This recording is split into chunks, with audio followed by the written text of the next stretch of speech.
Kristen progresif bukanlah aliran sesat.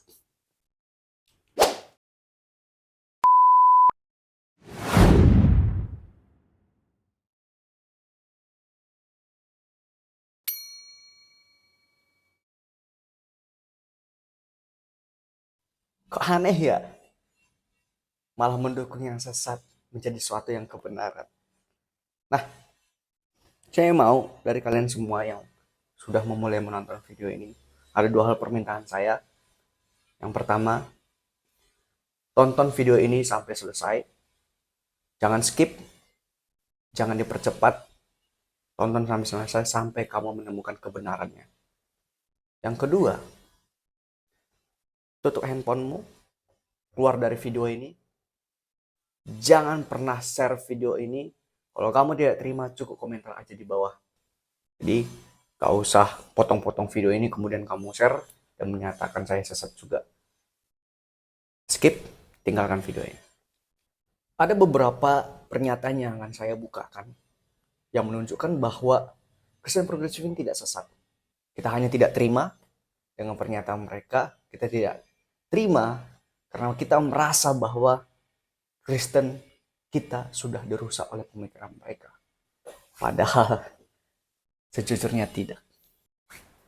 Sebelum saya membuka kebenaran-kebenaran yang ada pada Kristen progresif, kita perlu mengetahui bahwa progresif artinya adalah mengarah kepada kemajuan. Kalau gereja tidak mengarah kepada kemajuan dan mereka tidak mengikuti perkembangan teknologi pada zaman sekarang, maka gereja akan cenderung membosankan. Dan percayalah, generasi setelah generasi Z akan meninggalkan perlahan-lahan gereja secara bersamaan. Dan generasi ini akan menciptakan dunia mereka dengan cara mereka sendiri. Kebenaran yang pertama adalah Alkitab tidak relevan lagi pada zaman sekarang. Perlu kita ketahui bahwa Alkitab itu ditulis oleh manusia. Dan yang kita ketahui lagi, manusia masih bisa melakukan kesalahan. Apalagi terhadap tulisan. Nah, kesalahan-kesalahan inilah yang perlu kita gali lagi dan mengupas kebenarannya sendiri. Sang penulis pasti menulis menyesuaikan dengan zamannya. Kalau zamannya peperangan, maka ditulis sesuai dengan zaman itu. Karena secara tidak langsung, psikologi manusia akan mengikuti situasi yang ada pada sekitarnya. Sehingga penulisannya akan menyesuaikan dengan hal itu. Nah, karena hal itu, zaman pada saat itu dan zaman sekarang sudah berbeda jauh. Nah, itu yang mau saya maksudkan bahwa Alkitab tidak relevan lagi pada zaman ini. Dan Alkitab harus disesuaikan dengan zaman ini. Yang kedua, banyak orang bertanya seperti ini. Tapi kan Bang, banyak pendeta-pendeta besar yang tidak setuju dengan pandangan aliran baru ini, yaitu Kristen progresif. Nah, di sini yang perlu ingin saya katakan bahwa wajar saja pendeta tidak setuju dengan hal itu. Karena mereka takut. Mereka sangat takut. Dan saya pastikan itu. Jemaat mereka berpindah dari gereja mereka ke gereja progresif ini. Nah, kok bisa takut Bang? Ya dong. Karena mereka takut kejadian yang terjadi pada gereja mereka. Jemaat-jemaat mereka pindah dari gereja sebelumnya ke gereja mereka hanya karena gereja mereka lebih menarik daripada gereja sebelumnya. Dan progresif menurut saya akan membuat penarikan-penarikan yang baru yang akan menyesuaikan dengan zaman ini. Dan pendeta mana juga yang setuju dengan aliran baru yang mereka mengerti bahwa gereja itu akan menarik jemaat mereka semua. Yang ketiga adalah Kristen progresif percaya bahwa Tuhan Yesus tidak hanya mati untuk orang Kristen saja. Tuhan Yesus mati bagi semua orang. Yang perlu kita ketahui di sini adalah kalau kita membaca Alkitab, Perjanjian Baru secara khusus, selama Yesus ada di bumi, Kristen itu belum pernah ada. Belum ada sama sekali. Bahkan ketika Yesus mati, terangkat, Kristen itu belum ada. Yesus hanya mengajarkan kebenaran-kebenaran pembaruan yang menyesuaikan dengan zaman Yesus, bukan zaman perjanjian lama. Maka dari itu, Yesus bukan hanya mati bagi orang Yahudi. Itu ada kebenaran dalam Alkitab, siapapun yang percaya kepadanya dia akan selamat. Nah, bukan hanya orang Yahudi, bukan hanya Kristen yang tercipta setelah zaman Yesus, tetapi bagi semua orang.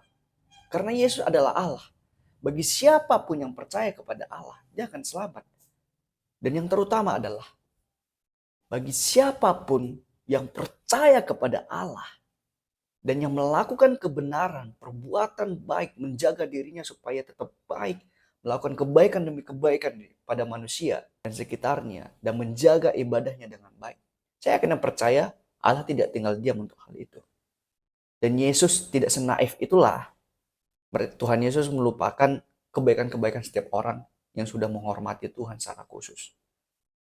Ini yang saya percaya bahwa Tuhan Yesus tidak mati hanya bagi orang Yahudi maupun Kristen. Tapi Tuhan Yesus mati bagi mereka yang melakukan kebenaran. Yang terakhir adalah, yang saya nyatakan semua tadi adalah pembodohan dan penyesatan. Pembodohan dan penyesatan. Saya sedang melakukan kekuatan dari retorika dan storyteller. Di dalam storyteller, orang-orang hanya peduli terhadap sesuatu yang benar dan yang salah. Mereka tidak peduli terhadap bohong maupun kejujuran. Saya melakukan pembohongan dengan benar. Maka semua orang percaya. Bukan hanya percaya, mungkin mereka nggak terima. Dan mereka merasa emosi. Dan saya yakin dan percaya ketika saya menyatakan semuanya tadi. Sebagian besar dari kalian sudah mengumpulkan emosional yang lebih dan bersiap akan mencaci maki saya di dalam komentar. Itulah kekuatan dari retorika dan storyteller. Jika berada di mulut yang tepat, akan mengungkapkan kebenaran-kebenaran yang benar, bukan kebohongan.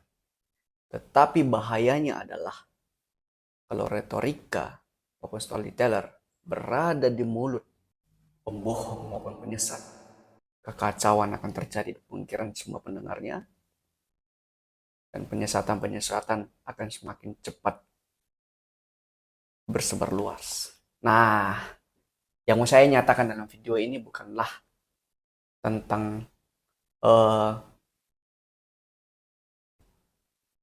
penyesatan-penyesatan yang ada di Kristen progresif. Tetapi yang mau saya nyatakan adalah apa yang saya lakukan ini, itu juga yang dilakukan oleh Kristen progresif. Dengan retorika yang mereka miliki yang baik. Banyak orang yang percaya dan mengikuti mereka sebagai kebenaran.